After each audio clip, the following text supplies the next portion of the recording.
डोंगरावर जायचंय. म्हटलं जा ना मग. नाही अंधार आहे ना.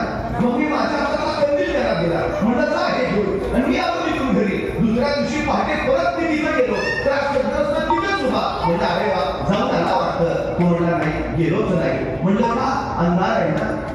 अरे म्हटलं कंदील दिला होता ना. हो दिला होता ना पण त्याचा उजेड फक्त माझ्या पायावरच पडतो. मला किती लांब जायचंय. अरे भल्या माणसा तू चालायला सुरुवात तर कर. उजेड आपोआप तुझ्या पौराबरोबर येत जाईल. सुरुवात करणं महत्वाचं. महाराष्ट्र सांगताय.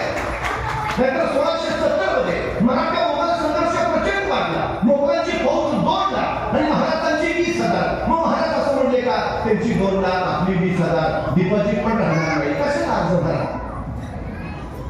महाराज म्हणले 20 तर मी सुरुवात तर करू. केली सुरुवात. त्याच वेळी महाराजांनी प्रबळगड घेतला आणि प्रबळगडाची पाहणी करायला